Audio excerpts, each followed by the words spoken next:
Good afternoon, my hatter. Good afternoon, my hatters. Good afternoon. Okay, so we're gonna try setting this up again. And hopefully everything goes well. Let's just make sure that we got everything going right. Okay, so the chat is set. All right. Okay, so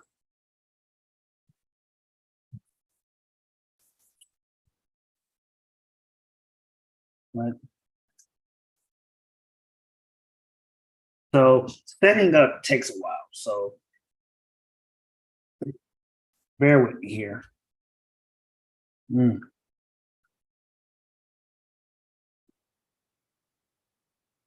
this is why I do things early in the morning on a Saturday.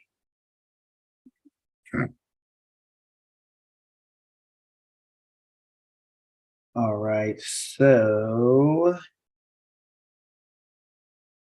okay, so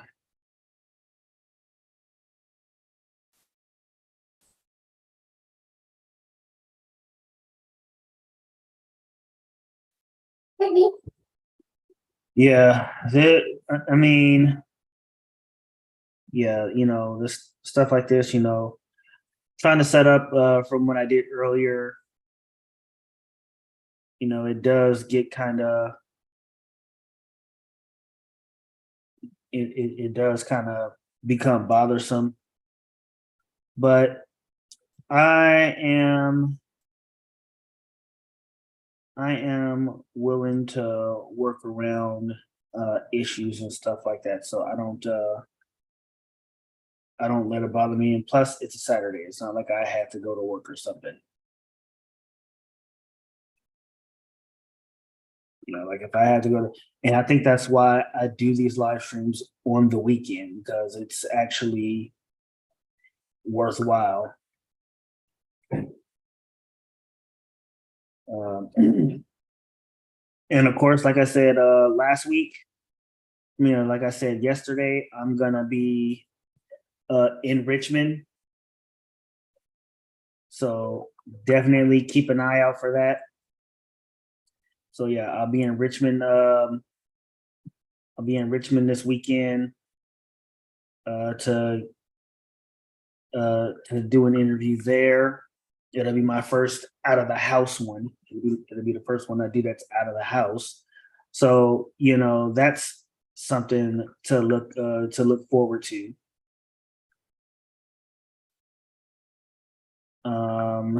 And I'll be working with a few people to try to get some things set up in the future because I really believe that this will be beneficial for all parties involved. Also in August, in early August, the person that I'll be going with interviewing this weekend, he'll have a fight here in Sacramento, as he has informed me. So I'm going to be going to said fight and watching it there. I'll probably interview him again there. That's a bit up in the air. We have to we'll have to actually talk about that in the meantime because we haven't put anything in stone yet, should I say. And you guys are here. What do you want? What? Okay. Here, put that away from me. Thank you, thank you. Okay, do your worst. Just remember to, well, you see what I'm doing, so you know what you have to do, right? Yes. So before you get started on anything, do that. Be quick. Hello, I'm there. Well, that too, but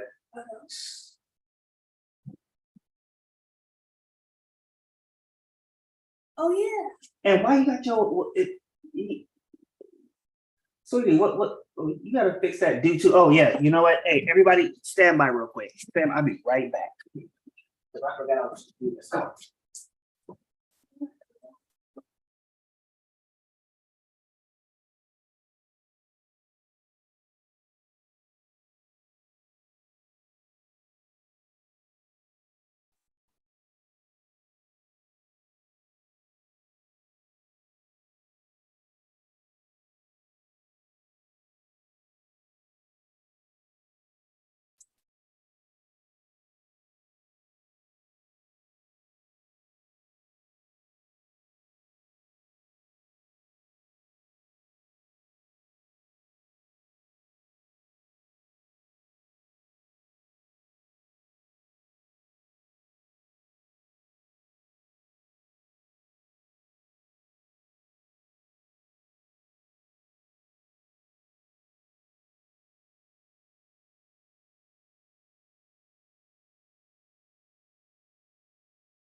All right.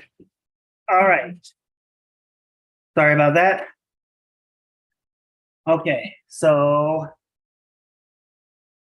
okay, where was I? I was okay. So all right, so I'm a little bit behind here because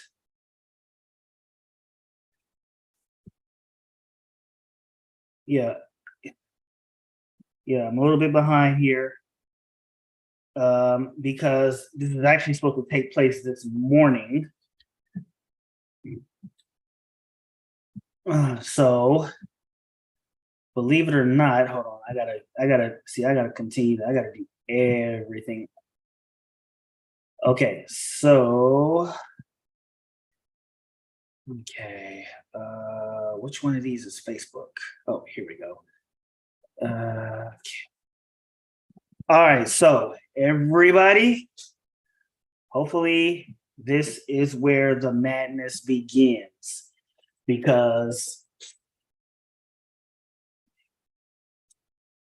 again, we were supposed to get everything started this morning, but you know, we all have lives outside of this, right? And so uh this is where we will get everything going. And it's better late than never if you want my honest opinion, because this is not one of the easiest things to do. Hold on. Everything is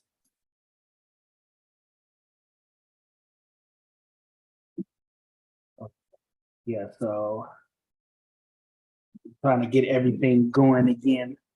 Hey, mom, love you. Thank you for joining in. I gotta try to find Ty too because I know she wanted to watch this. She wanted to watch today's. She wanted to watch it today as well. So I gotta get a hold of her as well. Okay. Where is it? See, this is really look. Oh no. The kids are fine. They are keeping each other company, which works out for me just fine because man, oh man, I swear these kids wanted me to go nuts.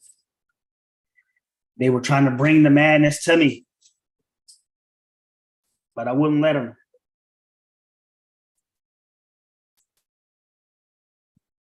Speaking of which, come here, Munch. Okay, well, that's a lot better. We just got to comb all that out. So, yeah, so you can also say hi to grandma too. So, y'all say hi to grandma. Gumball, say hi to grandma. Yeah, she don't care. Yeah, so as you can see, they're both here. And they're, well, one's being 10, and the other one is, well, being the other one. Okay, you can go now and clean your hair and comb it out and all that good stuff. Why did you even go to? Uh,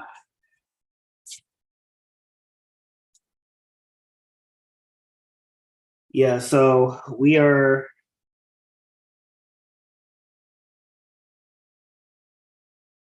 we are, we are just being one big happy family right now. But right now, I'm trying to I'm trying to reel in this audience because, like I said, it was supposed to start this morning, but things happened, and so we had a late start. However, comma, it is not the end of the world. We still got a show to go to. That said, I wanted everybody who is here to give a good warm welcome to the baby mama whisperer and the leader of the Don't Get Caught Up gang. Everybody, welcome Lundon Marquis. And I hope I said that right because, like I keep getting that a lot. So, welcome in Tara James and Rail. Hit the like button if y'all can. Good afternoon, Mr. Marquis. Did I say that right? Marquis, the S is silent. The S is silent. Right on, right on, right on. How you doing this afternoon, my brother? Man, I cannot complain, man. Cannot complain. Okay, so we were supposed to do this morning, but our timing got off, and you were already at the gym and stuff like that. So, so my bad on that. And that's why I tried to hit you up yesterday so that we could confirm everything going down. That way, we didn't. The fiasco would have been minimized. Indeed. Okay, so how's your Saturday going so far, though? Man, I can't complain, man. Closed a couple of deals or whatnot. I have a credit repair business, so close a couple of deals. Get ready to change. Right. So a lot of your content creation is mostly done through Facebook, TikTok, and Instagram. So my first question would be, how come you haven't moved the platform over into the YouTube space? Man, to be honest, that's my next route. Is really getting into the YouTube space. A couple of my mentors or whatnot, I've purchased a couple of mentorships just to kind of really be able to structure and be able to really leverage it, so then I can increase my followers. So, but to be honest, man, YouTube is where it's at. Yeah, definitely. Yeah, see, and I know for a fact, unlike me, you won't be struggle streaming. So you'll actually be getting things on and popping. So you also run two Facebook groups, the Lost Realm of Masculinity as well as Gang Activity. So what are the main purposes to those two groups that you're established in? Okay, so when it comes to Gang Activity, that's pretty much my brand, right? Right. Gang stands for grow and never give in, right? Right. So on that platform, man, I'm teaching men really how to be able to grow and not give in to society, not give in to how they want us to be, not give in to some of the pressure that society put on us, especially men of color or whatnot.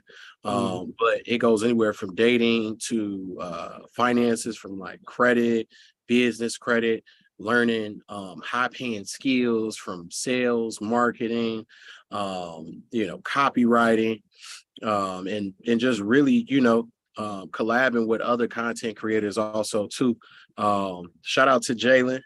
I got Jalen Bossway as one of my moderators or whatnot.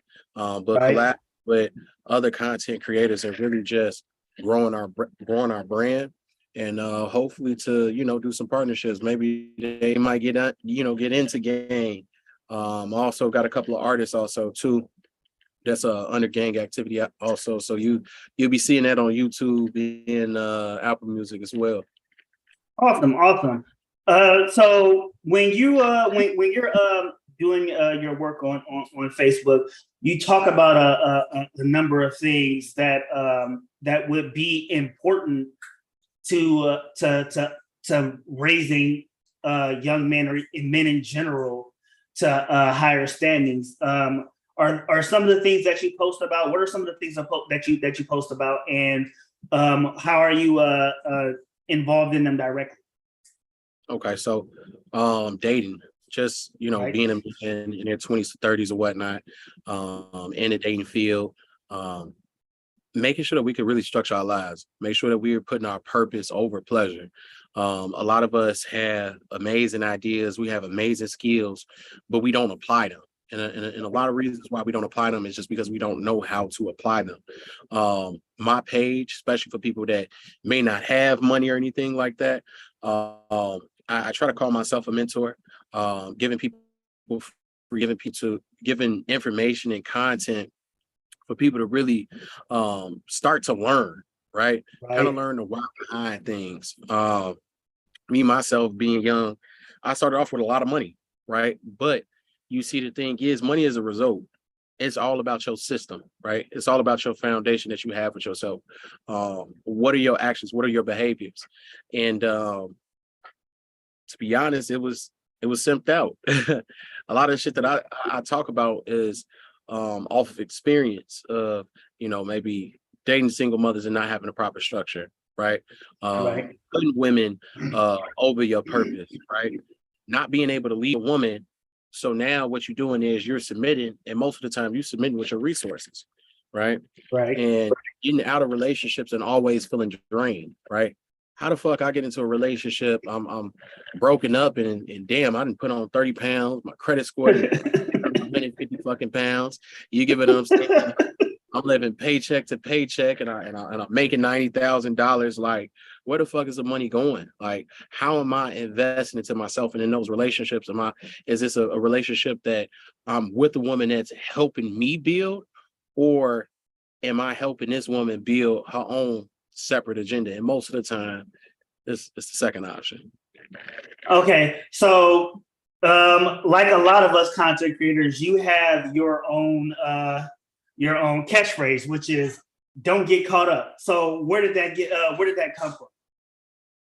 Man, don't get caught up. I say whenever you put yourself in a situation to where it may be temporary, or it may just you just want to have fun, or you establish something to where it pleases you and entertain your time. A lot of us, especially men, we get caught up into other people's purposes that they see in our lives versus our own.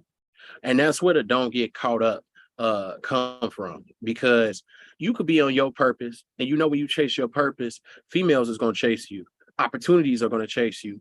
And sometimes when you take them opportunities, if you're not fully invested into your purpose, you get caught up in someone else's purpose. Right, right, right. Okay, so you are one of the few people. I don't.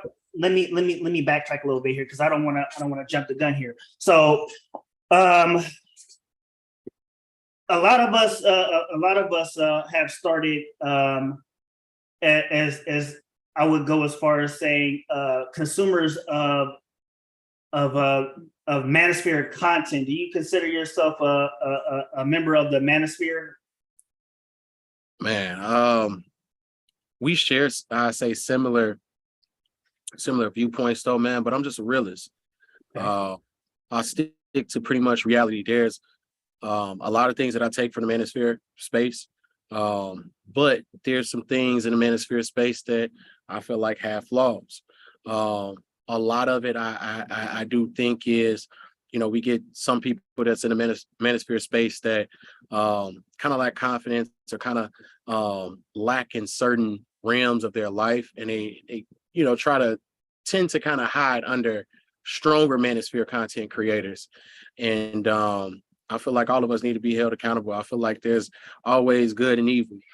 So even with some of these pookies, some of these, simps, some of these purple pill cats that are trying to expose some of these manosphere guys, I feel like it's equal amount of good and evil. I feel like whatever content that you do post out, check me, call me out on it. You get what I'm saying? Just because me, myself, I study to show myself approved. I'm well known, I'm well knowledge, this just isn't shit that I'm just saying out my ass or whatnot, though. All of this comes from experience, studies, data. I really put work, a lot of leg work into the content that I post. But manosphere, I probably wouldn't associate myself with the manosphere though, but I definitely collab with a lot of manosphere content creators. So indeed. Okay, so do you think that some of the talking points are a little extreme? I wouldn't necessarily say extreme, but I think a lot of niggas that's in the manosphere have been hurt or have been blue pill, and they're really blue pill men, and they put themselves in situations that they know the results and they know the outcome. So when they do get hit with the outcome that they were expecting to happen, then it's convenient to go red pill. Okay. So I don't think some of the content is genuine, even if it's extreme. If it's genuine and it's coming from a point of self-improvement and self-development, then I can't hate that though. But if it's coming from hate and trying to get back at someone that you knew wasn't right for you, come on now. Yeah, which was going to be my next question. Do you think a lot of posts from manospheres type spaces, do you think that a lot of their posts, are coming from a place of hurt, or do you think that that they're making those kind of content because they're not able to go after or not able to land what they want? I think a lot of that comes from the OGs. I think are pretty solid though, but some of these people that are kind of new to the manosphere, I feel like what they're taking a lot of recycled information from the OGs and not verifying and validating, and really being able to study to really be able to get the real purpose, really be able to fact check some of these guys. And I think what they're doing is they're just taking people content and just really recycling it, but not really knowing the purpose and how some of these content creators get their information. I mean, like I'm a huge student of the Bible or whatnot, and faith without work is nothing at all. And I feel like they talk a lot though, but they don't put the work into some of the things that they talk about and some of the topic points that they talk about. And I think it does come from a place of hurt. So yeah. Okay, so when you see a lot of these posts, or when you see a narrative that's being regurgitated, as it were, both you and I have definitely gone off and challenged several of these narratives. Hell, we've even had narratives where we didn't completely see eye to eye with one another. And whereas unlike you and I can come to a respectful resolution and find common ground, you like myself, we've often come across these guys who are just set in this way without any facts or any kind of evidence. They just run with this, and if you don't agree with them, then you're a simp. What do you say to those kind of men out there? This is where we need more Pookies. This is where we need more Dr. Umars to kind of call these people out. Like, do I see eye to eye with Dr. Umar? Hell no. But he does serve his purpose in the manosphere, because the thing is, he puts pressure on a lot of these fakes to really put in the work. And when he called these people out, and all they can do is just really go off opinions or continue to repeat the same regurgitated shit that a lot of the OGs spit, then that's when you know, like, who is the person I'm following? Who am I allowing to teach me these, you know, these values and these opinions or whatnot? A lot of these cats that's talking, I save them for the poopies. I save them for the hoteps, the educated blue pill men that try to use these feminist values to, you know, expose some of these guys that may not be on a square. But this is an open invite. Y'all can fuck with me Right, because right. we definitely got that shit though. But yeah. Yeah. So in recent months, you know, since you and I have gone back and forth, you have definitely brought the smoke to not just the females, but the men as well, especially the men who have not been on top of their shit as of late. Where did the openness to bring the smoke for the men come from? Man, I'm not gonna lie. When I see people and they post good content, I like to you know, kind of collab with them. I like to you know, just really talk and really pick their heads and whatnot. And what I start to see is I start to see a lot of envy. I start to see a lot of jealousy, a lot of separation. Hey, let's collab. No, I don't want to collab, right? Or, you know, hey, let's, you know, put something in play for us to both grow, right? And you start to see that they're very hesitant on that. But they would share your content without your name. You know, they try to put their name on it. They also would, you know, be in your groups or whatnot, posting content, and you know, they want to you know, have moderators, admins in your groups or whatnot, so then they can grow. But then in return, when it comes to them giving that, they're very reluctant on it. So that right there is feminine traits, because females do that, right? Right. Especially on the monogamy. Monogamy has definitely ruined a lot of women. Women don't, their friends is based off competition of if this person could be a possible you know, competition or a threat for them finding that man being around.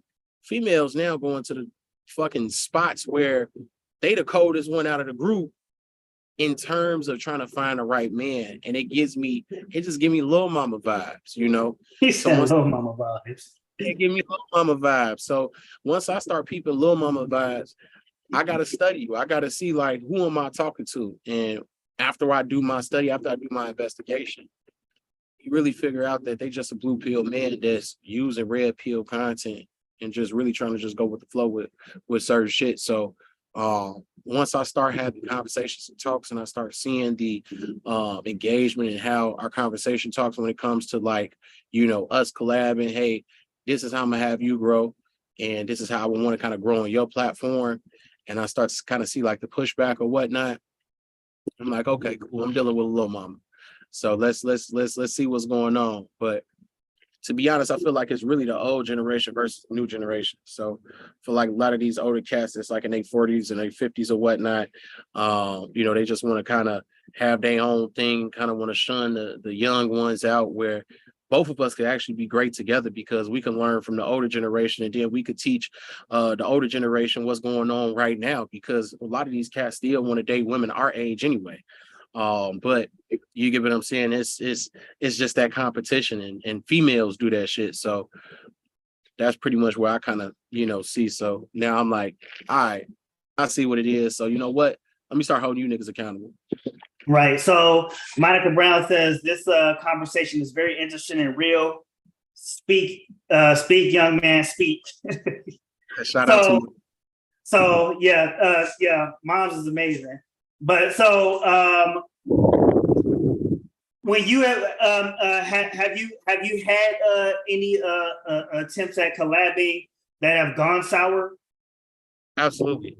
Multiple. And that's when I started really posting content of just being like realistic content, like Yeah.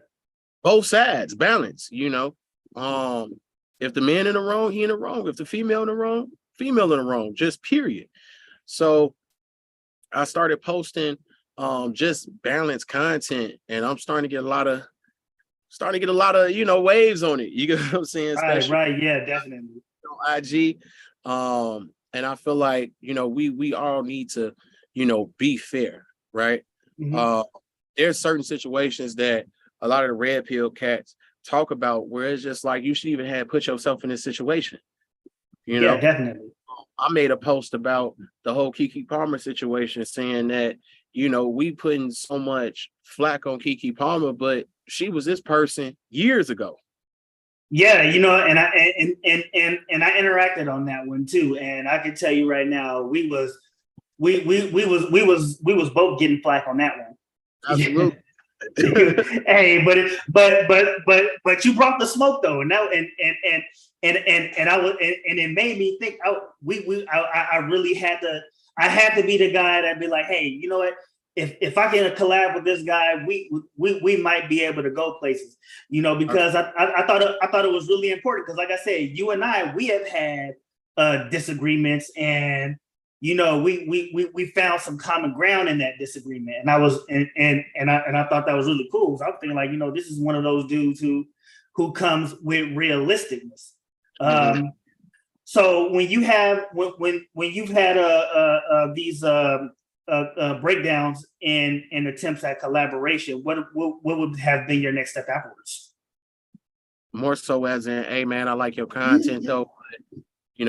I don't want to have any moderators or admin or anything like that. I just want you to post. But when I'm seeing my posts, they taking my words and, making content with themselves. So it was kind of like I'm doing work for them, like as an employee, Yeah. They kind of want to, plagiarize your stuff, which is cool. You get what I'm saying? It's cool to me though, but it's just, man, it's, two is always going to be better than one, especially if the content that we're sharing is very similar. Not all of my followers are going to be your followers, right? Right. I have some followers that may not, you get what I'm saying, kick it with you in the long run because they're not your followers and they're just using you to find who they need to follow.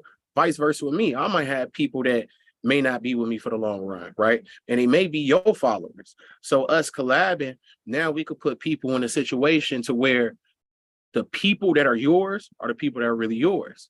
Right. And then you start collaborating and whatnot, that markets you. You get what I'm saying? Because now my realm of people that follow me may not be, you get what I'm saying? Whatever your content is, it may not be getting to them. Vice versa, the people that follow you, how I'm posting content, I may not be able to reach to them. And that's how we could all grow. But you already know that little mama spirit in them. You get what I'm saying?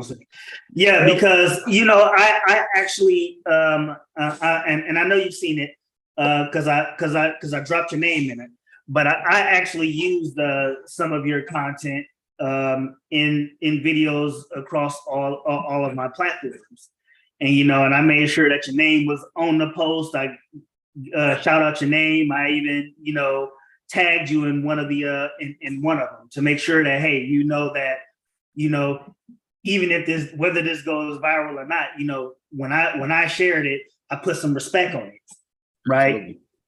And I noticed that a lot of people, when they see something that goes big, instead of putting some respect on it, they like you said, they just slap their name on it and act like they're the originators. And I've seen that a lot on across a lot of platforms.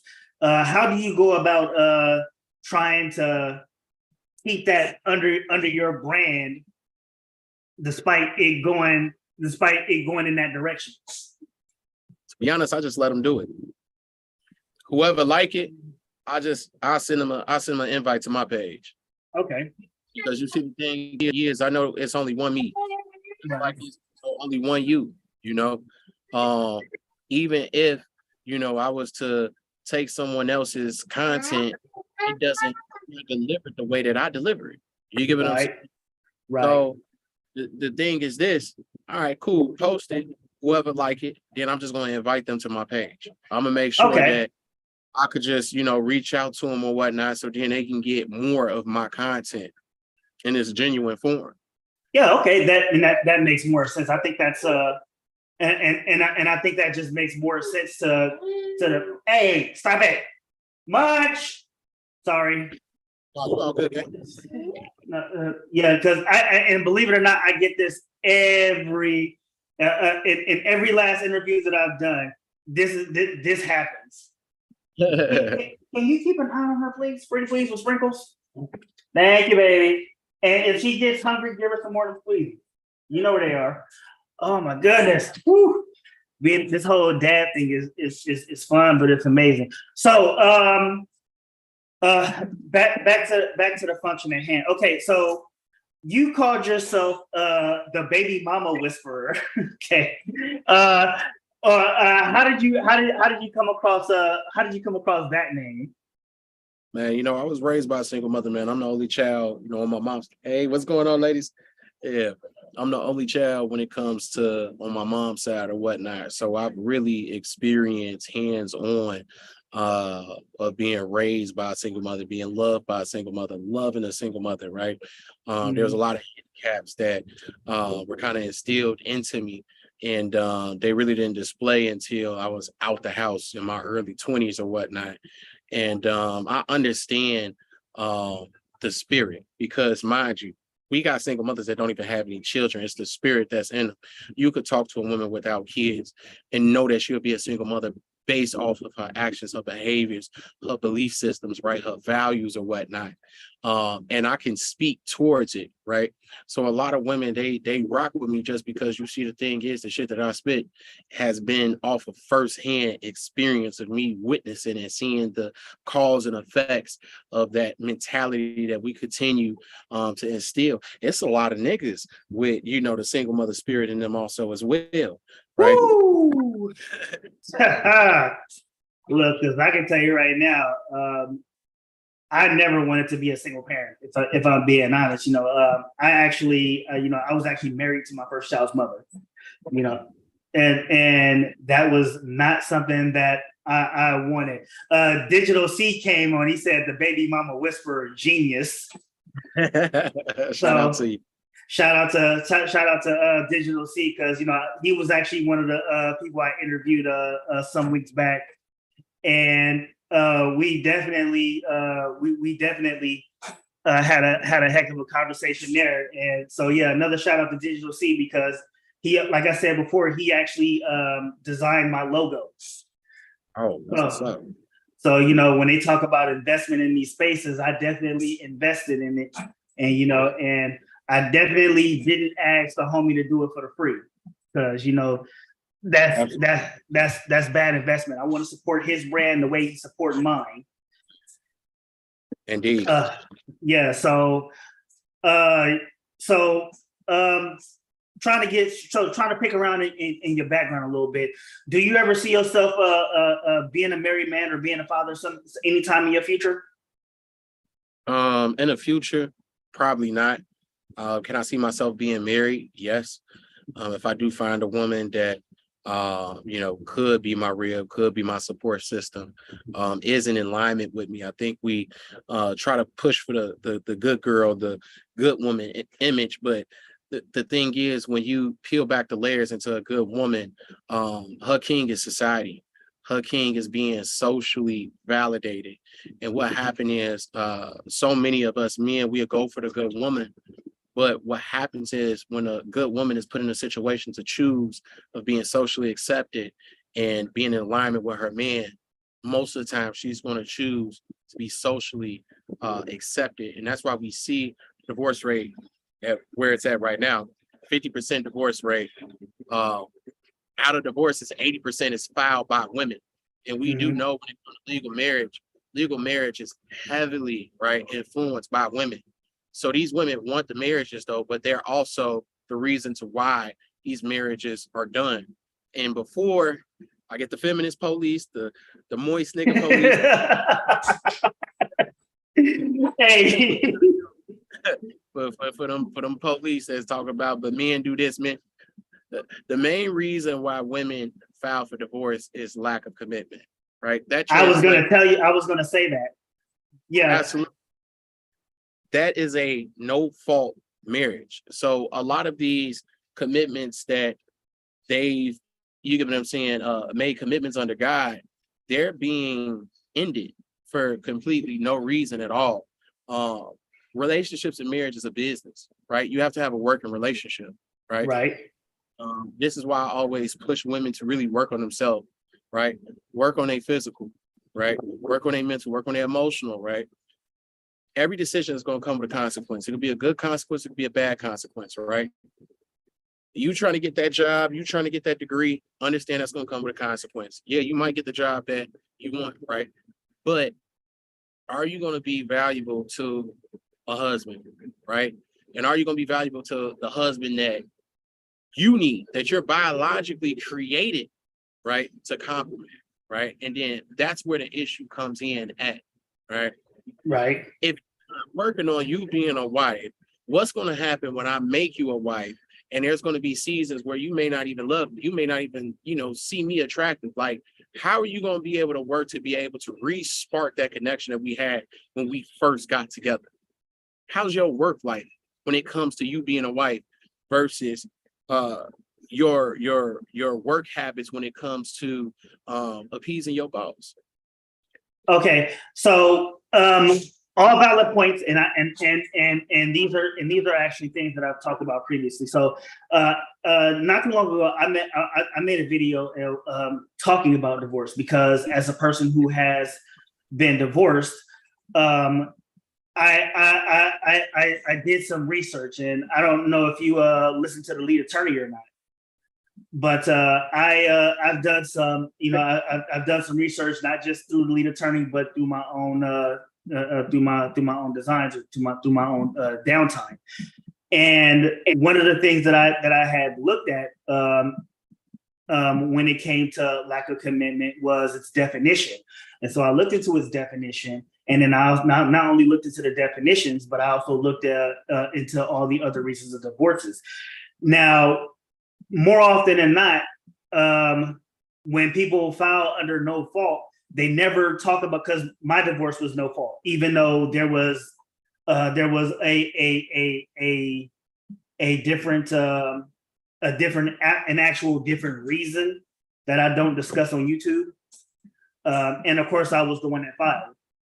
So I guess you would call a rare case, that 20%.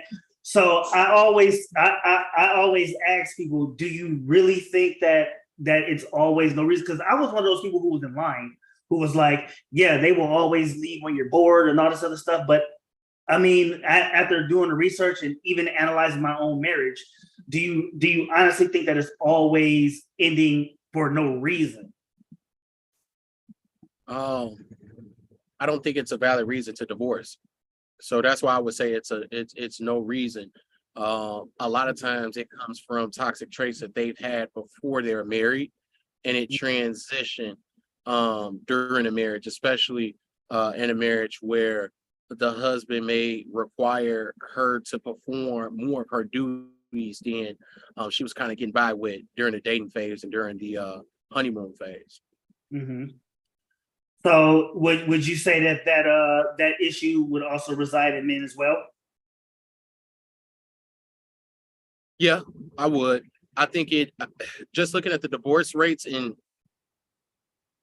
how severely high the divorce rate is when it comes to women initiating a divorce,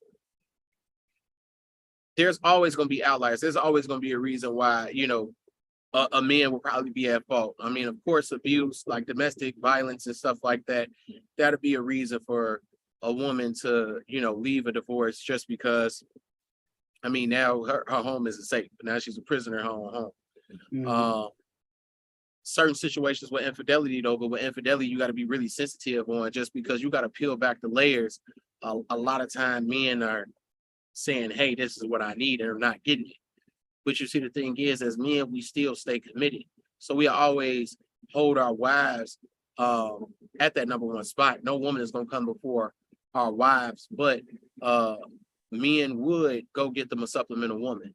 right? Right. To make their lives and their wives' lives a little bit easier when it comes to holding them accountable for all of the realms of the things that they, require from a wife. Um, but if it's something that a woman could have had put the work in to do, um, I would just really just kind of just be sensitive on that area when it comes to infidelity. Okay. So before I get to my next question, Digital C, he's back in. He said, "Sex is marriage. That's why we have issues. People think about paper and ceremonies. What do you think about that?" I think now modern women, they go for the marriage and not being wives. Okay. They want the ceremony, they want the honeymoon phase. They want to say, hey, I got a house, I got a car, I got a husband, I got kids. But they don't look into the work and the maintenance of being able to maintain that and then also being able to grow that as well. Once you start putting them in a situation for them to have to work in their roles, I feel like a lot of our mothers have taught modern women now that they shouldn't work for a relationship or they shouldn't work for a man. And that is, I mean, to me, complete bullshit because marriage is when the work starts, Yeah. right? It's not work. Oh, yeah, and I totally agree. So Digital Seed also came out and said most marriages end because of uncommunicated expectations. We need better communication skills as a whole, and I do agree with that. And I believe I talked with I think I talked with him about that when we did talk. Um, do you think that lack of communication or uncommunicated expectations are one of the nominal reasons behind bad relationships and divorce as a whole? Absolutely. I think a lot of men, especially that put themselves in these compromising situations, kind of lack confidence to be upfront with women because they have not acquired that level of leadership for them to be able to really get what they want by really going out to work for it. Mm-hmm. So what happens is they tend to hide off of subliminally or just unintentionally submitting to a woman's needs. And what end up happening is you end up creating these habits to where now when you start falling in line with your purpose and now you need to make some adjustments, your woman now is comfortable with the role that she was performing and what your expectations were before. And I think what ended up happening is now that single mother spirit comes in of rebellion and being rebellious and uncooperative. And then I think that's where the issues start. And I think that's like kind of like the beginning of the end. Okay, so back to a previous thing that we were talking about earlier, and you were and I don't know if you actually answered it or not, but when I asked about marriage, you were saying that you'd be if she's the right one and all that good stuff. But do you see yourself actually being a father, or is that just out of the cards for you? So I do. I have a child. I have a daughter actually. Okay, my bad, my bad. Oh, no, you're good. I definitely have a daughter. Single father or whatnot. Me myself, I wasn't blessed. The situation to have custody of the child. But we do alternate weekends though. But it's a difference of being an active father and an actual father, right? Right. Father, we usually serve a purpose of asset protection, of kind of managing the damage from our children, being raised by single mothers. Single mothers kind of tend to create these Jocasta complex, right, where they have this incest relationship with their son. It kind of create a like a romantic relationship with their sons, or they become best friends with their daughters, and allow their daughters to pretty much do whatever in a way for their daughters to be kind of codependent on them once they start experiencing some of the results for their behaviors. And it's kind of like their way to make sure that they would never die alone, even though they feel entitled to a husband.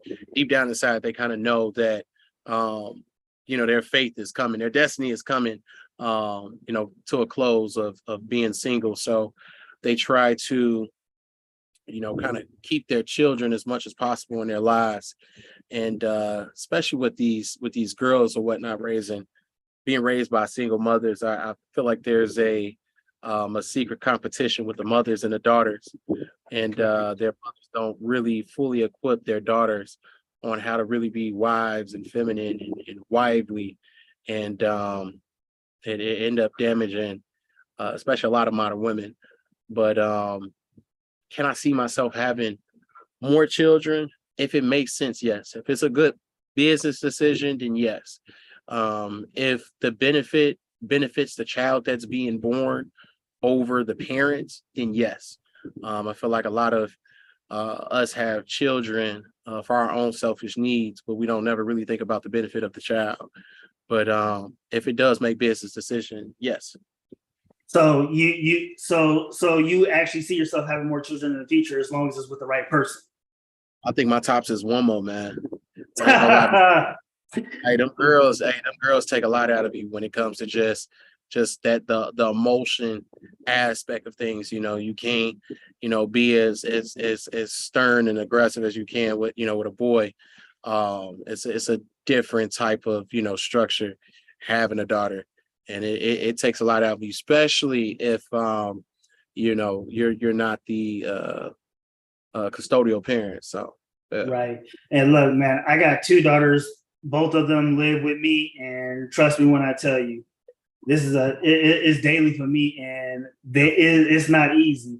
So in the event, look, Digital C said facts. So in the event that you would have a son, hypothetically speaking, would you raise him any different than how you would raise your daughter, and how so, if so? Completely different.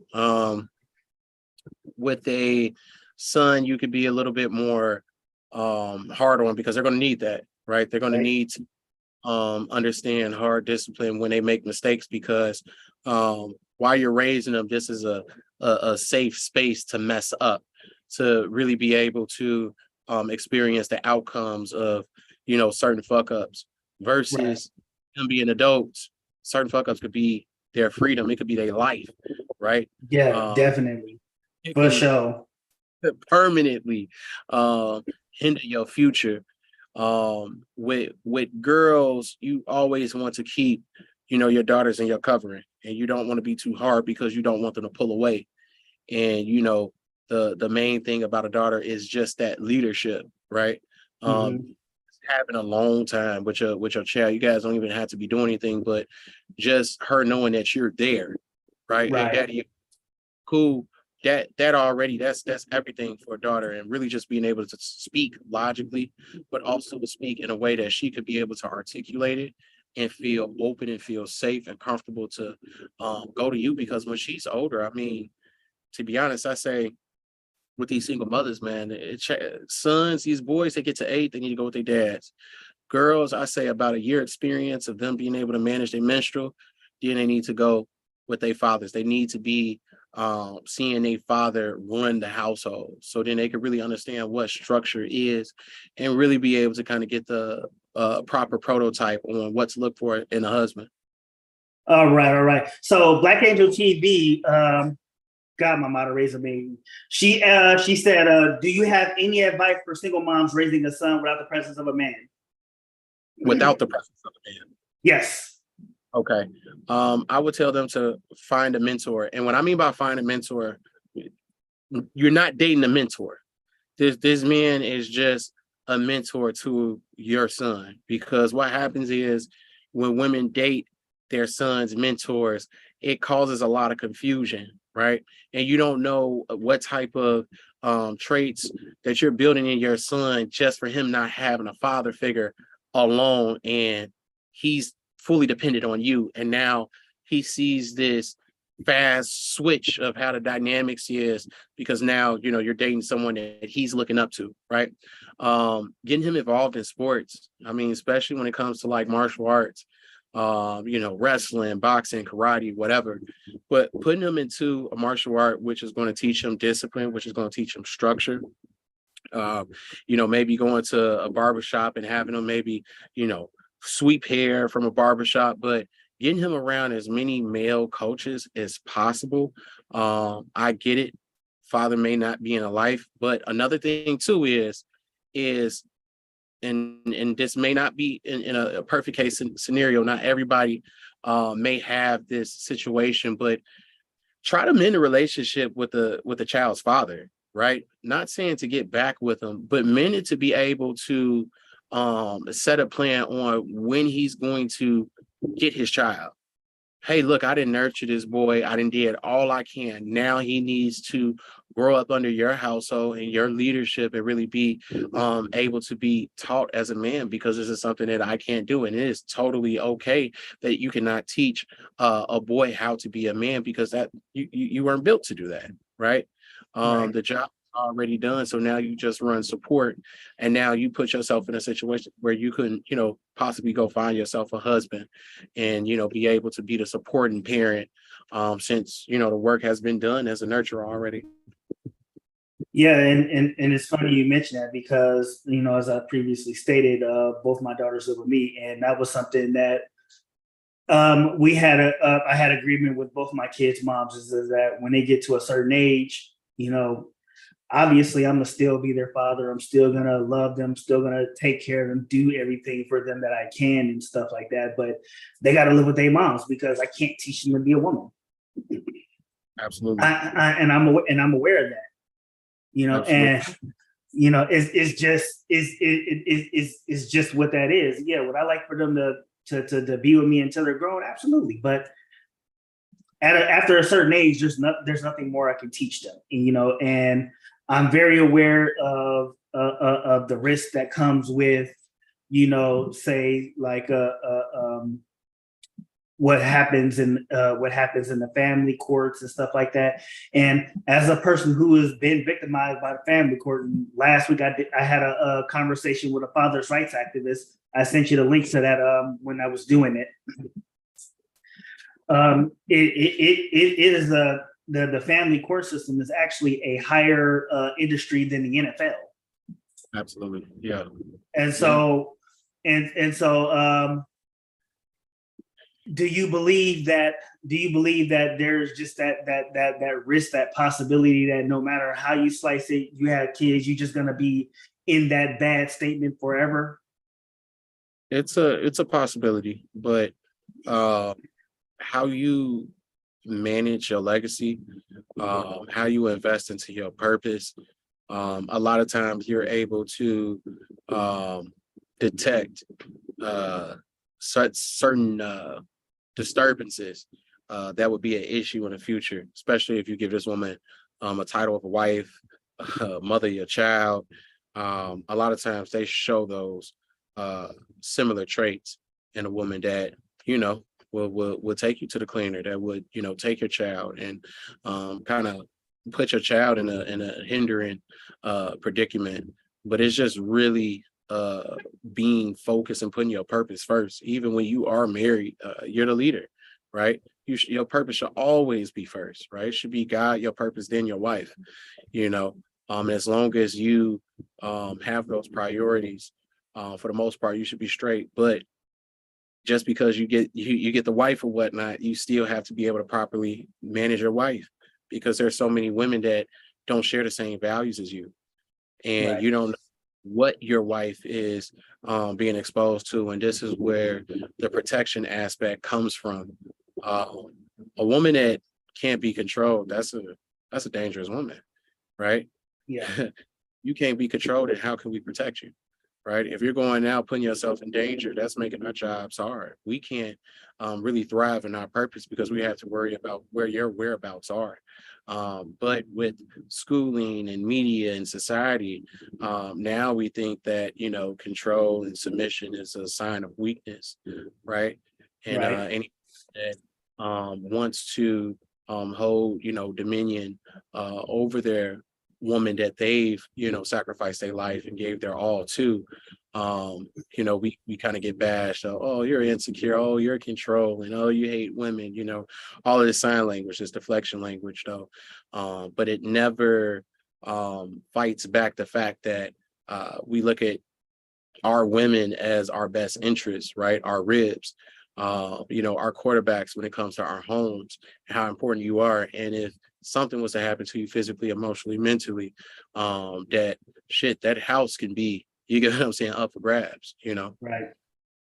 So you brought up a very interesting point, and I want to dive deeper into this. So you brought up the concept of sign language, and that was a great Kevin Samuels talking point, one that I was a really big fan of. And in recent time, especially after the legendary Kevin Samuels' untimely passing, one of the biggest problems that we have faced as men is that we have turned that sign language onto women, and not only just to women, but onto each other. And I was under the impression that, that because we are solution based and we are supposed to be able to work certain things out instead of resorting to sign language, that it has weakening men's stance on our conversations as a whole, not just trying to get women to, work under a man's program, but just strengthening a man's standpoint in general. What do you think about the problems that have come with men using sign language? Men using sign language? Yes. Get it from their mamas.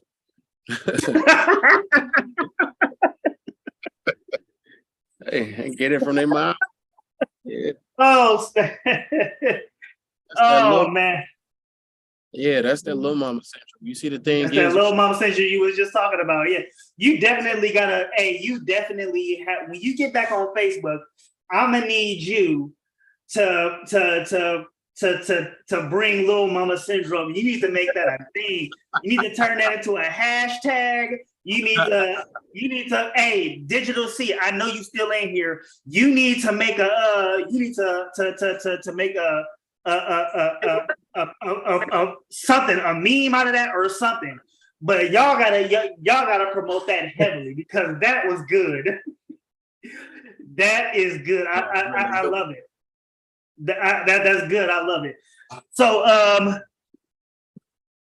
over the last week, I have been pretty adamant about this thing about accountability. In fact, I even talked about it this morning. And there's two things that I know we will agree on here, right? That we will agree on this. Digital C, I know he'll agree on this. I know my moderators and everybody watching, they will agree on this, right? So the first point is that we'll agree to, obviously, is women control access to sex, right? No argument, right? The second point is women control access to whether that child comes to term or not, right? No argument, right? So the thing that I've always thought that Kevin Samuels and the rest of the manosphere, the rest of the red pill community, and even the sisterhood left out. And I think this is the most important thing. I don't know if you saw it yet, but I'm gonna say it right now. I believe in my heart of hearts that men control access to babies. What do you think about that? Men control access to babies. Yeah, we do. Yeah, we got the seed. I mean, the seed belongs to the men. So yeah, when we are, releasing in these women, yeah, we're giving them our seeds. So yeah, no, I get, yeah. Yeah, and so with that, because I've always said when I came to this realization, I always said that we have a power that we don't understand because we just throwing a goddamn thing all the way out there in the name of having fun, rather than understanding our power. Yeah. And understanding that we are in control of who we give our legacy to and who and where our children come from. And we don't want to understand that because we don't want to take the responsibility. Exactly. Because the pleasure is to be honest, prioritized more than their purpose. Exactly. And so I said, I said this because I was arguing with a guy on one of the Kevin Samuels pages and I lost the post. I couldn't find it. But I was saying that, I was saying these points and he goes to say, but a woman will allow him to, if a woman allows him to do it, then then the accountability should be on her. But then I go to say, but aren't we supposed to be leaders? Aren't we supposed to be rational? Aren't we supposed to be men? Right. And I say, if you have to wait on a woman to tell you whether you're allowed to go in there or not, then you're not being rational. You're not being a man. You're not being a leader, because a leader knows, okay, if you don't want this woman to get pregnant and you're the one handing this thing out, you should know, okay, you can just pull out and put it on her face. Absolutely. You know, so knowing what you know, right? And again, I have seen you bring the smoke to these dudes. Yeah. When you hear a guy talk about the accountability with children should only be on the woman, how do you generally respond to those men? Oh, damn it. I lost them. Okay, I lost them. He'll probably, hold on, I'm gonna try to get him back in here because this was getting good. But hold on, let me I'm gonna try to get him back on here real quick. Okay. Mac died. He said his computer died. Okay. Yeah, that's what chargers were made for. I'm gonna text him that now.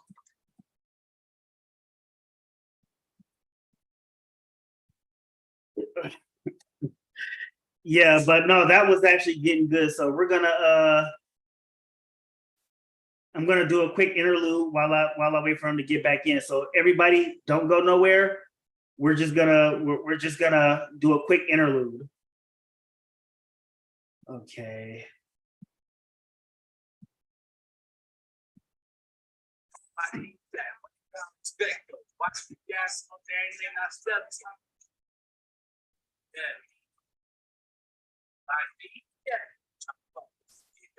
Even though these niggas know I spit stupid, ride with the bullets, to these thirsty, we turn to get I spit respect, you gotta perm.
All right, everybody, we're back.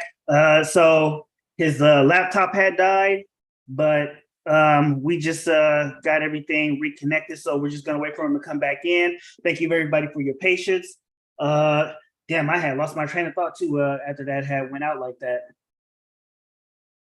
So obviously I won't start over, but I will definitely keep you guys entertained with more questioning because like Black Angel TV said, this was good so far. This is actually good. We were getting somewhere. We were, we're getting a full understanding of how the manosphere goes and how everything, and how better understanding these things are. Okay, that said, let's welcome them back and let's get the conversation back into it. All right, good to have you back, brother. My bad. All right, well, no, we all good. It's all good. Okay, so so you just had the whole background change. So we back inside now.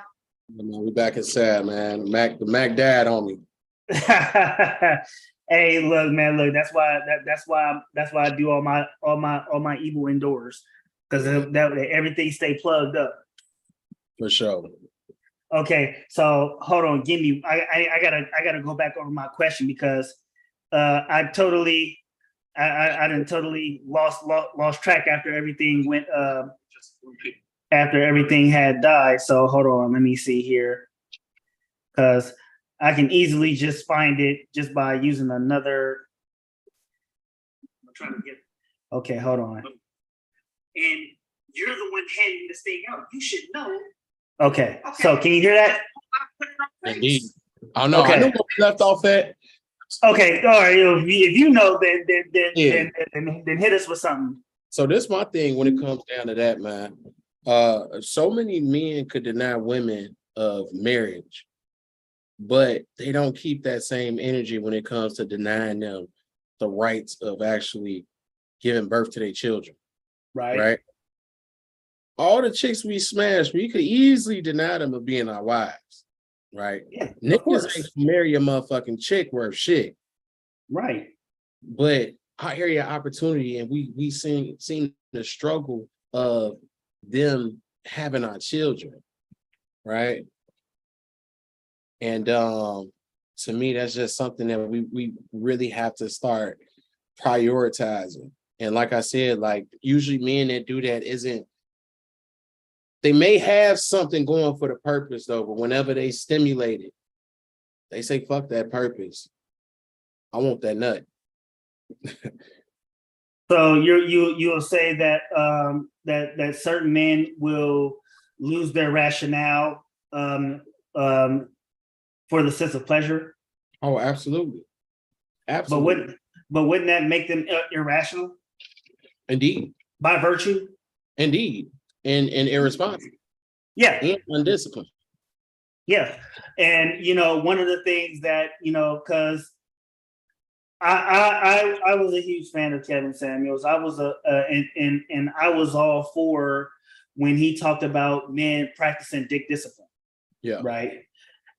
And so there was another post he had made a few weeks ago that I wanted to react to, but I never got around to it. But I definitely hold on, let me see. I definitely have it saved because I don't remember if I have it screenshotted or not, but I definitely have it saved. Hold on here. Let me just pull this up real quick. And because it was a really good one. It was a very good one. Hold on here. Let me see. No, not that one. Not that one. Jesus, look, I got a whole list of things I got to react to. So I'm over here just. Oh, good. Okay, hold on.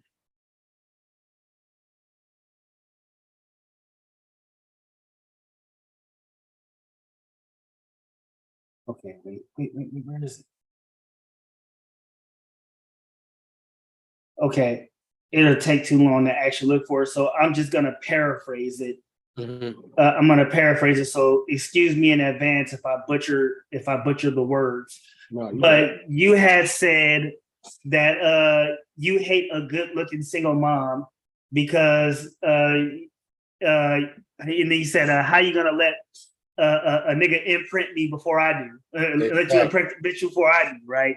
And I said to myself, and there it is, because that is the biggest reason for why a lot of men don't want to date single moms. Do you believe that that is the case? Absolutely.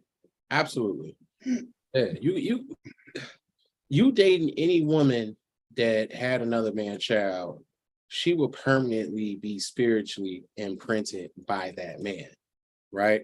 Right. Even if you date her, she's always going to have to work to manage that, right? That's not something that she could just get over. That's something that's going to take daily work, right? For her to be able to manage, for her to be able to give her best and her all to you. A lot of the times the structure isn't set up in play because the child stays with the mother, right? Mostly. Most of the times, right? 83% of the time. So 83% of child custody goes to the mother.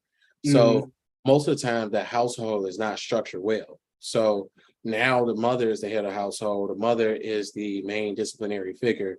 And hopefully a woman should be coming into your home.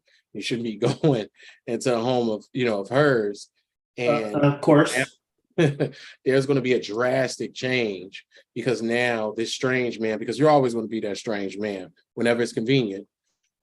This strange man now is the head of household, and now he's the main disciplinary figure. And it's a conflict of interest to the woman because she's managing two different men legacies versus just making sure that the father comes grab the child, and now he's the custodial parent. And then she could really be able to thrive in her role and still just play the support system of the child that she made with another man. Do you believe that would solve many problems of single mothers? Absolutely. Absolutely. I think that would solve, I'd say about maybe 60%. About 60% of the problems. You still have to deal with some of the emotional baggage. A woman having a child with a man can come. That woman's still going to have to be able to work to be able to manage, the experience that she accumulated with another man, though. But the child being in the father's household, I think 60%. It'll solve 60% of some of the issues. Do you believe that? Because we just talked about this earlier about with the child living with children who live with their fathers, I being one of them. Especially since I have girls, I believe that when they get to a certain age, they should be living permanently with their mothers. So then you come into this point where you say you find a woman who has a teenage daughter because she lived with her dad for so long. Now she's living with her mom. Do you think that would go back to hindering the potentials of a relationship? It would. As a man, if this is going to be something that you choose to deal with, I wouldn't blend our households together. You could be in a relationship with her and live in separate homes. And during the time where the child is with the dad, visiting the dad, then that could be the time that you guys spend until the child is grown and on her own. But blending that household, and that's confusion. You get what I'm saying? That's going to always cause confusion, no matter if the purpose and the intentions are pure. It's just when it comes to the structure of a household, it's not natural. Can you further elaborate? Mind you, you have a man as head of the household, right? Mm-hmm. He's going to be the main disciplinary figure. I mean, you got to think about this. What if the teenage daughter, especially her going through puberty, her going through her hormones and whatnot, what if she don't like that man, right? What if she say the man touched her or did something to her? Ooh. That puts the mother now in a situation to where, are you truly rocking with me and going to keep your, hold your man first? Or, that's a conflict of interest. That is a huge conflict of Yeah. interest. So, what do you think about the importance of stepfathers? Do you believe that people who would become stepfathers should be looked down upon? Um, Be honest. Being a stepfather is a thankless title to have, right? If I'm a Mhm. single mother, I want to be a father-in-law, right? And I'm gonna break it down. I want to be a father-in-law, right? I want the main responsibility to go to the dad. The dad should be raising a child in his household, and we're just a supporting family. So when a child comes to visit, hey, I'm just a father-in-law.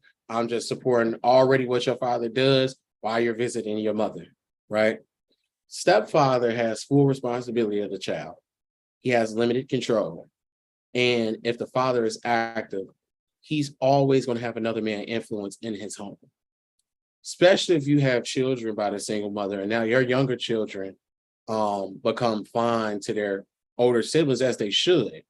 But Mhm. their older siblings are not being instilled with the same morals that you're instilling your child with. They're being instilled with the morals that you're instilling, and then the baby daddy is instilling into their child with. And Okay, so sorry to cut you off, but I got to give you some pushback here, now, and because the reason I say that is because what I've seen is something completely different. Now, as I'm sure you've heard me say it on multiple occasions, you've seen me say it on your platforms. I was once married to a single mother. I was married to a single mother. I've been raising that said child even after divorce. My sister, who was a single mother, who's currently married, and she has and they have 3 kids together. And the difference between me and my sister is that the woman that I had married, that child's father wasn't active, whereas my sister, her son's father is active. In fact, he actually lives down the street from me, believe it or not. One of the things that came to that, what was agreed upon by my nephew's father as well as my brother-in-law, is that there's gonna be the influential factor is there, as you said, but the influential factor from my nephew's father is that you are in this man's house. mhm. So yes, I will teach you and raise you how to be a man as I should. But when you're in this man's house, you are under his structure. You are living by his rules. Obviously, he's not saying that he's not his father. It's just that he still is doing. And whereas me, because I had where I was in the situation where the child's father wasn't active, it was I was just I was just dad. Yeah. I had to play the full role. So when I see people say that, so when I see people say that this is because if we're being honest, I'm speaking anecdotally, right? Mhm. Because these are just 2 instances that I have seen, and I'm not just talking about and I've seen this on a multitude of levels. So it's not just me. We get the same thing from Russell Wilson. We got the whole situation. With what was it? Rob Kardashian, one of the Kardashian, the Kardashian guy that got played by the sex worker. Yeah. They were having that same situation. Pete Rose when he was dating Kim Kardashian. And so we've seen these differences, but we always talk about the part that we fear the most, which is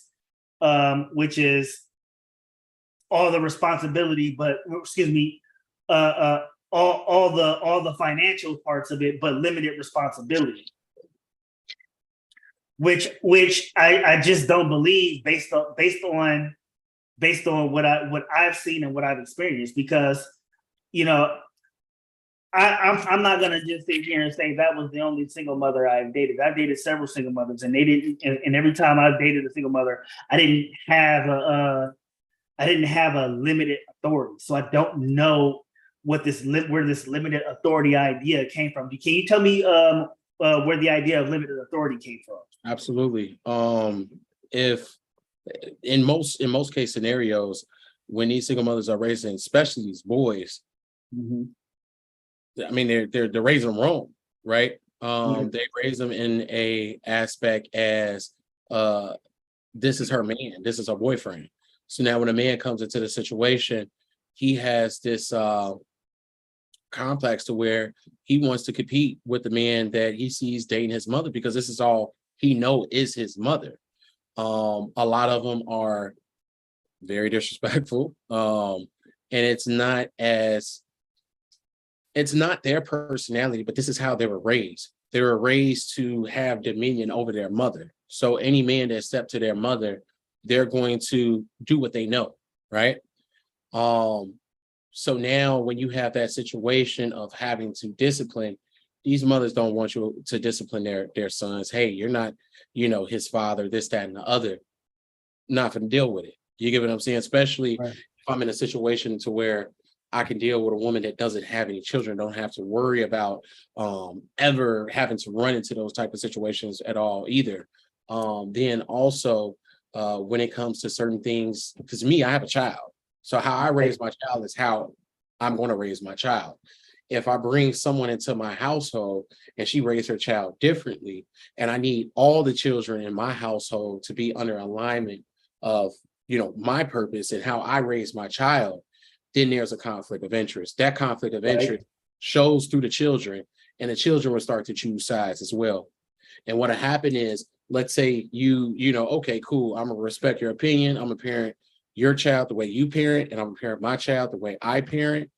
Now the child that you're parenting is going to start losing respect from you, because then after that, there's two different parent styles. Different parent styles. Child. And what happens is, even when that father is not active in the household, he still has an influence by his absence, because the way she parent is based off his absence. Especially once you start dealing with these single mothers that's like late 20s, early 30s, that's kind of like in that leftover, that danger zone, 27 to 35. Mm-hmm. This is when they really start creating these real strong, I call them hyper mom complexes, to where they feel like, their daughter is their best friends, or their sons is like they niggas. You get what I'm saying? And that's very hard to break. If I'm a deal with a woman like that, we don't need to live in the same household. Okay. I can coach, I can lead you and give you structure on how to be able to structure your child, as a parent. And then when we have our free time, when we come together though. But that you will still have to have those traits of that help me. You'll still have to be able to be that support system. But a lot of decisions and a lot of experience that you occur, you have to manage that by yourself. That's not going to be, I'm not the one to be able to save you and be able to kind of right some of the wrongs that you've done in the past. So, and I'm not going to hold you to some of the wrongs that I've done in the past. And I feel like what happens is men get in these situations, and as men, we're working men. We always want to save our women. We want to conquer our women, and we get in this work mode because men, we're simple, and what happened is a lot of men, and I've been duped like this with single mothers, is now you want to compete with the baby daddy, or now you want to show yourself approved, like, hey, I'm better than him. I'm not going to, put you through the situation that he put you in. And we feel sorry for our women of just them having to be put in those situations. Like, because the thing is, we want to look at our women in the best way. You get what I'm saying? We like to see the best in our women. And what happened is, when you get caught into that, because there's some responsibility on her end of structuring her household to be properly led that she's not doing. But what we do is we drink the Kool-Aid, and we put in all of this work to where now we're drained and we're not being respected and don't have the control and the say so. And you start to see your house starting to fall apart, right? But we'll still continue to strive. You get what I'm saying? And continue to do.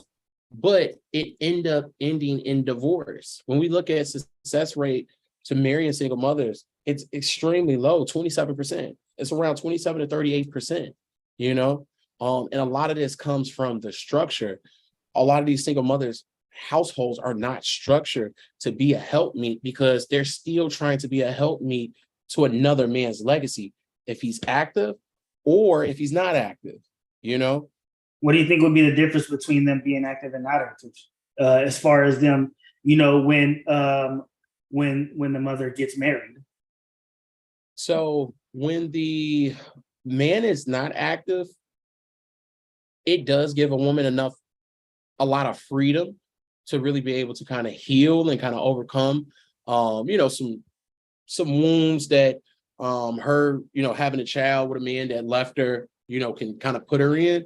When it's an Right. active parent, she's always going to be in a situation to be stimulated as an ex-girlfriend, as a baby mama. And now you dealing with someone that is co-parenting with another man. There's always going to be situations to where she's going to be stimulated to be able to perform in those old roles that she has. And from an emotional being as a woman, it's going to be very hard for her to be able to play your woman when she's stimulated in these ways. There's always going to be something in the past. See, you did this, and now they're talking about something that happened into their past relationship. And a lot of these men kind of use that to kind of still try to have some type of hold or dominion, because they know that they possibly can't smash their baby mother, especially if she move on with a man that, you get what I'm saying, actually can fulfill her. Right. But they would try to have some type of ruling over her mentally or emotionally, even if it's good or in a bad way. And just seeing your woman, because like I said, this is the spokesperson of your kingdom, right? This is the face of the kingdom, your woman. You don't want to see her moving in spaces that reflects a previous relationship with another man. It's just disrespectful, And it's never a winning situation. So with me, if I was to deal with a single mother, if it's not beneficial of me adopting the child and having full rights as his father, we're gonna have to structure that household. We're gonna have to figure out some type of way to where mend that relationship with the baby daddy, for him to go grab his child and really be able to raise his child under his own household. Anything out of that is just really causing confusion. It's just like, man, me 32, yeah, I can't do that unless we can just live in separate households and we can have a relationship with ourselves and keep our lives personal, right? What I do with my child is, you get what I'm saying, what I do with my child, and what you do with your child is what you do with your child. Okay, so do you think the difference would be made if it were versus a boy or with a girl? I think girls are a little bit more easier to kind of deal with, but then depending on the age and the situation, you can still, put yourself in a situation to where, this girl doesn't like you and she's trying to, hey mom, he's mean to me, he did this to me. It's just, I don't want to be involved if another nigga, like any type of outcomes or situations that come from my woman letting a man nut in her and her deciding to have this nigga child. I just don't want to be a part of it. I don't want to be a part of any compromising situations where I know I don't have to deal with it. And not necessarily from a woman that don't have a child, but maybe from a single mother that got her shit together and understand, like, you know what? Let me be honest with myself. Me having a child, I do lose value when it comes to the dating marketplace. So I do need to be able to overcompensate. I do need to probably work a little bit harder than a woman that don't have a child, right? Maybe I do need to structure my household. Maybe I need to start accepting some of the shit that I did so I can have better control over it. So then after that, I can prove myself worthy and be a helpmeet to a man, right? Versus a woman that feel like she's entitled because she's been taught this by her mother that a man needs to be taking care of his other nigga kid. Like, baby, no, like that's not how that shit worked. If I wasn't the first option, right? And you sit here and you had this child by Pookie, by Ray Ray, and he a part-time dad. He come in, see his kid on the weekend, imprints him fully, for now the child to come in and be confused and now kind of want to combat with me because he's learning all of these different values from all of these different people, right? He's going to always have that spiritual connection with the father. He's always going to have that spiritual DNA with the father. I know is that never seen a damn dads a day in their motherfucking life, but then when they seen a dad, they just light up because they have that spiritual connection. Motherfucker talk shit. Man, if I see my dad, I'll punch his ass in his face. But then I think when you see your damn dad, yeah, dad, these niggas be real emotional. But then they see their dad, they're showing them all around. Hey, nigga, I'm with my dad. You get what I'm saying? They could be only one day, but that shit grows so much in the shadow. That shit is so big when it comes to a kid because they share that same spiritual DNA. They understand each other non-verbally, you know? Right. Yeah, and as a person, and as a person who has gone as far as saying, "Hey, I want my dad," because if I didn't like my mom's boyfriend at the time, I didn't want to be dealing with it. Hey, look, and seeing and again, I started living with my dad at 13, right? And it was 4 of us. My dad had 4 children, so there was a monumental difference as when it comes to whether I was living with my mom or living with my dad, because I can tell you right now there was far more structure and there was far more, and that's not to say that my mom wasn't doing a good job. So mom, don't pep shop me when you see me. But with my dad there was more order because even with my dad working as hard as he did, he still made time to be attentive of everything that we was doing. He still made sports events. He still made it to parent-teacher conferences. And he even took the time to look at report cards. Yeah. So I do understand the difference. And of course, that is something that I do to this day. I go to my daughter's sports events. I go to parent-teacher conferences. I review report cards.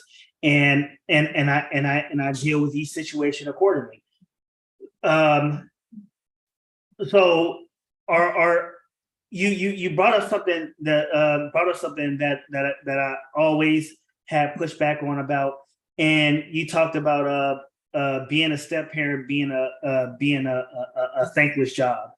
Yeah. And I always hear this question: what do you get out of being a stepfather? And I always say the same thing. You get the same thing out of being an actual father. You get nothing. It's not, and I'm a firm believer that even out of being a father, you don't hold on. I'm a firm believer that out of being a father, just being your father to your own kids, you don't get anything out of it, right? Your whole idea is that you made your child, and your return on investment in these kids, because is whether you're being a father, a stepfather, a coach, a mentor, one of the things of the Big Brother program, working at YMCA, being a teacher, any of these things, you still have to deal with these kids. And a lot of these people see these kids as their kids in some sort of fashion. And so I always say, when you involve yourself with these kids, your return on investment is their success. And so I always wonder what are men looking for? What are we as men supposed to be looking for when we take on the role of step parent? With our children, we get legacy. You get what I'm saying? We get to, the opportunity to kind of grow our name, right? And then we have someone that we are spiritually connected to. Not saying that when you get old, they're going to take care of you, though, but it's more likely that your biological child is going to take care of you as long as you're doing your job right. When when you grow old, right? Versus someone that has another parent that they're spiritually connected to, and now they have to balance. Also, you can still be a mentor and a coach to a child, to another man's child, but you don't have to date his mother. I agree. Yeah. I agree. But what I'm trying to say is that I get the bondage part, because I think that's really important. I think the being that tie of extending your name, extending your father's name, extending your grandfather's name, I think that is very important. But I mean, in the end, because there is a good number, over half of Black men are single and childless, right? Yeah. So that would obviously exclude the two of us. Yeah. When you see that 51% and you see that a good number of these men do decide that they don't see an issue with being with a single mom. They know the risk involved, and they're just like, you know what, we're gonna go through with it. I was one of those guys. Um, what do you think? What do you think that the single and childless man is trying to gain by being with a single mother? Control. Um, I feel like when a man is single and childless and try to shoot for single mothers, they look at single mothers. They try to prey on single mothers as low hanging fruit, and they put themselves in a situation to give support to the single mother for her to be comfortable, then start becoming dependent, let her guards down, to where then he could kind of switch up and have that type of control. But if we look at just the history, these single mothers never really prioritized family to begin with. So then what happens is these men end up having children with these single mothers, and the single mothers show the same exact actions as they did with their first baby fathers or their second baby fathers. And they continue the generational curse. A lot of men that proactively date single mothers, not saying it just happened just off of, you get what I'm saying, the stipulation, but they proactively choose to date single mothers, these stepdaddy season ass niggas. These are men that kind of they lack confidence in being able to have dominion over the women that they want. So what they do is they try to choose women that have a condition. I mean, you having another man child, that's always going to be an anchor. You're not going to be able to move the way you want to move. You're not going to be able to do certain things out of the ordinary if it's not planned, if you don't have, babysitting coverage, right? That comes with loads of responsibilities. And I think what they do is they leverage trying to kind of take off the ease of being a single mother as leverage to kind of secure the box. And then once they're in, they want to get control over this woman, but they do it for wrong intentions. And the thing is, you're trying to hold dominion over a woman that, you get what I'm saying, cannot be controlled. And for a man that is lacking confidence and have to submit to a woman to even put themselves in that situation, I mean, the same results is going to happen from the last nigga that she was with, right? I look at the Keke Palmer situation. Even though she didn't have no kid, but you remember I said the single mother, that's a spirit. That's the spirit, yeah. Yeah, that's a spirit. You get what I'm saying? I could talk to a woman, yes, baby, you down to be a motherfucking single mother. You get just how you talk, how you move. But the same way with her baby daddy, he had to submit to her, right? Because you see, she had nothing but issues being used as, you get what I'm saying, a groupie, as the side chick, as, you get what I'm saying, kind of like the one night stand as a temporary pleasure, right? Right. So he came in and said, you know what, I'm gonna take pressure off and I'm gonna be your full-time man. So then he was able to get the box. He thought by sticking her with a child that he was gonna be able to hold dominion. Once she had a child, right, she still moved the same exact way. So now he want to get on here and he want to cry. You get what I'm saying, to men, to try to leverage men to then team up to make her feel some type of way. But she's not going to be bothered because she was unruly to begin with. Right. So I want to ask a question about the Keke Palmer situation, because there's a lot of people who probably have better way to articulate it than I would. Now, when I saw what he had to say about Keke Palmer, and he talked about he had a certain way to that he wants his family to be, and how he was setting the standard and stuff. And forgive me for paraphrasing, because I don't remember exactly his words. But the thing that I responded with is you're not showing a good example because you didn't make her a wife, right? And so I want to ask, right? Because there are some people who who will marry, they'll get married after they have kids together and stuff like that. Do you think that having like say if they got married tomorrow or something like that, or the same thing like with Rihanna's baby daddy, even though because Rihanna has done this also as well in the past. So in the event that say like they do get married, do you think the attitudes will change, or do you think that that they will show more respect, or as you said, is it just that baby mama nature and that's just what they're gonna be, and they were like that before that happened anyway? Yeah, that's that baby mama nature that she already had. All they'll be doing is getting a marriage. She Right. has not worked to be a wife, and I could tell his little moist ass didn't work Oh my goodness. a husband. You get what I'm saying? Right, Like, right. and it just is what it is. If they was really, well, not they, if he was really moving for legacy, he would have had married her before he even had got her pregnant. Simple as that. But you know what? Who is marriage? Who influenced marriages? Legal marriage, women. Mm-hmm. If she wanted to be married, that nigga would have had married her.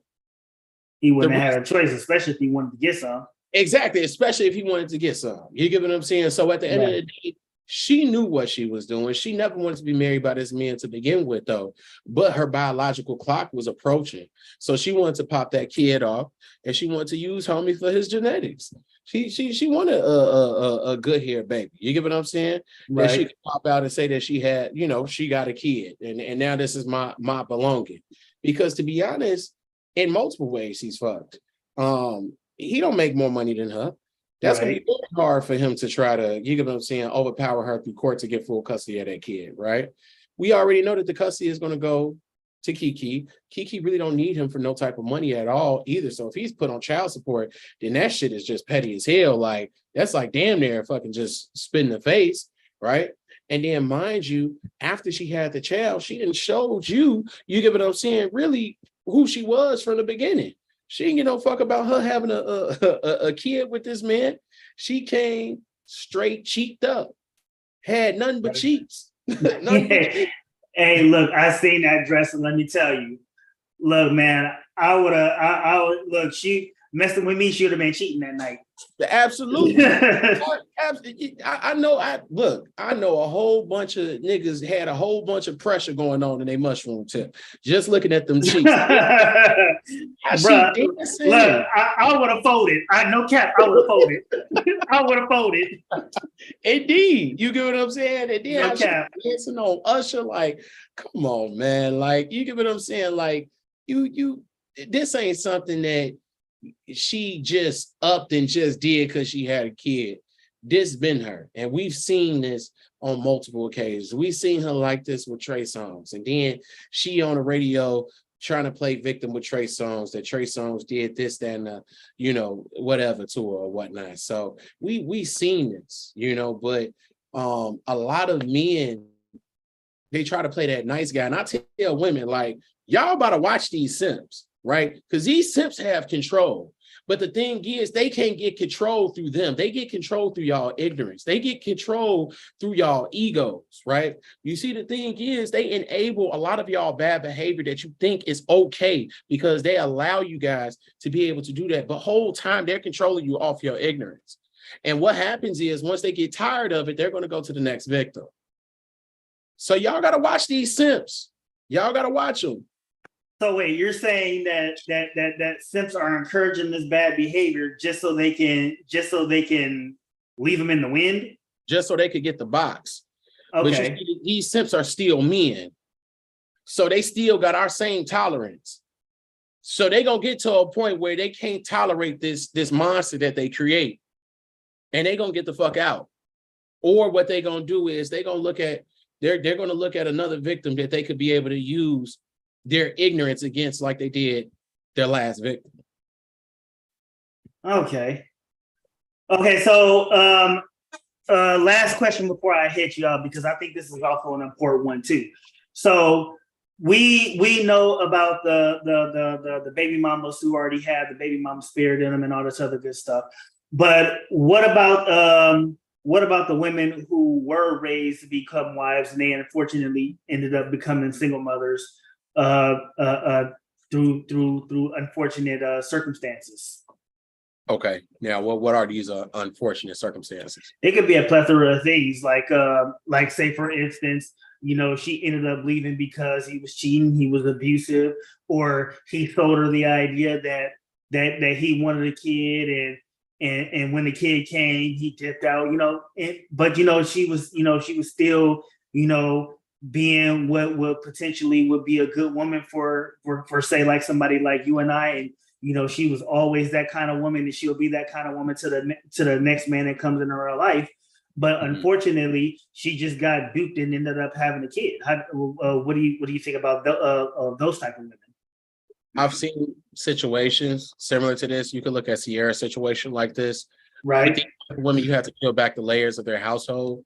They can grow up with two-parent households, but you still have to really be able to peel back the layers on the father.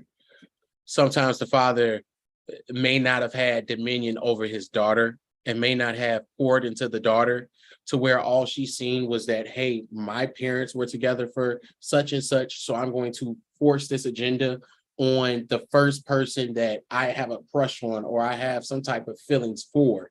And then they get caught up into their own ignorance of, hey, my parents can do it, so I can. But they didn't have a proper father, a proper masculine leader to really kind of pour into them on, this is how I was able to keep my wife. This is how I'm able to lead the household. A lot of times, some of these fathers are being led by the wife of the home, and all they were doing were just there to pay bills. And it was just really cheaper to keep her. You get what I'm saying? Right. And they left off the whole happy wife, happy life aspect. And we already know that's a slave song. So, yes. So let me reiterate the question, because so what I mean by is that I can't go and say the perfect woman because that doesn't exist. Yeah. Just like the perfect man doesn't exist. So feminists don't come after me. Yeah. So but like let's say somebody got married and it was a divorce. She got into an abusive relationship, right? Well, I wouldn't say just the abuse. What I'm saying is the circumstances were just unfortunate for her, but she is that that woman that we all talked about, feminine friendly, submissive, and stuff like that. And she gets with a guy, and unfortunately, when a child, like I said, a man will say he wants children, but the child comes and he's just like, nope, he's gone. Or after they have a child and he does something bad that causes the relationship to end, or even worse, the child's father dies. What do you think about those type of situations? Only thing I can say that is honorable from what you said is a widow. Because even if she was to have a child and the guy leaves, then I'm assuming that she's not married. You get what I'm saying? Well, whether she's married or not. Yeah. Well, that's important, because the thing is, if she's having children outside of wedlock, then we have some area opportunities when it comes to proper pussy management, PPM. So we have some area opportunities there. If we have some abuse, a lot of people that show domestic violence, it's usually in the beginning that they have signs of it. So now it's, you get what I'm saying, judgment, and, with this woman, how does she put herself in a situation to be protected, right? Only thing that I can say is honorable is a widow. If she was married, she was a wife, she had a husband that took care of everything, and he just so happened to die, and that was outside of her control. And for those women, I would highly advise that they heal from their situation, because, mind you, the more experience a woman have, the less value she kind of has for a man.